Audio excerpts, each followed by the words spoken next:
জরুরি কথা।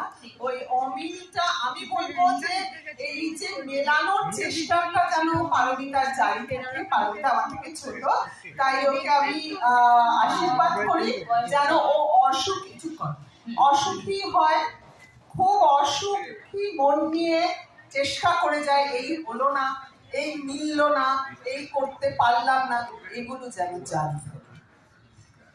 আমি মানে আমার তো শুরুটা কবিতা দিয়ে, এবং এখানে যারা আছেন আমাকে সব থেকে কম বয়সী বলে সুবোধদা দেখেছেন। সেটা আমি আবার সুবোধদাকে বারণ করি, সুবোধদাকে বলে সুবোধদা আপনি 16 বছর বয়স থেকে আমি চিনছেন, বলবেন না, 25 বছর থেকে আমি লিখছি। কোথাও যে এবার কি কথা, একদিন 16 বছর থেকে লিখছে, তাকে আমি কেন বলবো 25 বছর বয়স থেকে তো লিখছে। তো সুবোধদা আমাকে দেখেছেন ছোট থেকে, আমার মানে কবিতার মধ্যে যখন আমি কবিতার মধ্যেই থাকি, আমার ভিতরে একটা কবিতার জগৎ চলে, এবং আমি যখন তাকে সেই কবিতা আড়াল করতে চাই, সেই কবি আবার নাই আর কি।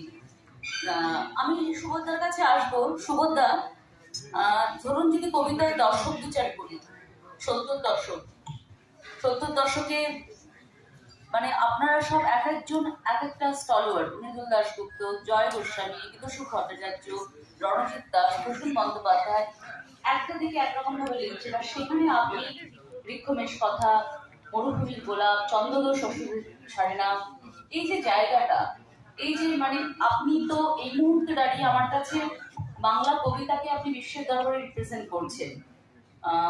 আপনার কাছে কি ইমাজিনেটিভ রিয়ালিটি এবং রিয়ালিটি, মানে আমার যেটা মনে হয় যে রিয়ালিটি হওয়ার কথা ছিল তো বন্ধুত্ব, ভালোবাসা, সততা, বিশ্বাস, এগুলো রিয়ালিটি হওয়ার কথা ছিল, কিন্তু রিয়ালিটি হলো কি বন্ধুর ছদ্মবেশে আস্তিনে সাপ পুষে রাখা, অসততা, অবিশ্বাস, না ভালোবাসা, এগুলো হলো রিয়ালিটি। তাহলে কি আমাদের জেনুইন পিওর ইমোশন গুলো আস্তে আস্তে ইমাজিনেটিভ রিয়ালিটির জায়গা নিল?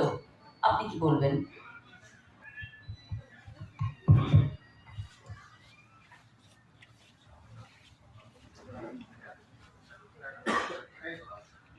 নমস্কার, আপনাদের সবাইকে আমার শুভেচ্ছা, ভালোবাসা। আমি একটু দেরিতে এসেছি বলে আপনাদের সবার কাছে আমি মার্জনা চেয়ে নিচ্ছি। আগে অনেকগুলো কথা নিশ্চয়ই হয়েছে, সেগুলো আমি শুনতে পাইনি।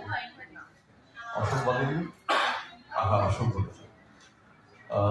হ্যাঁ, ওনার সুরটা মিস করেছি। তো আমার যেটা, এটা শুনলেই, এই কথাটা শুনলেই যে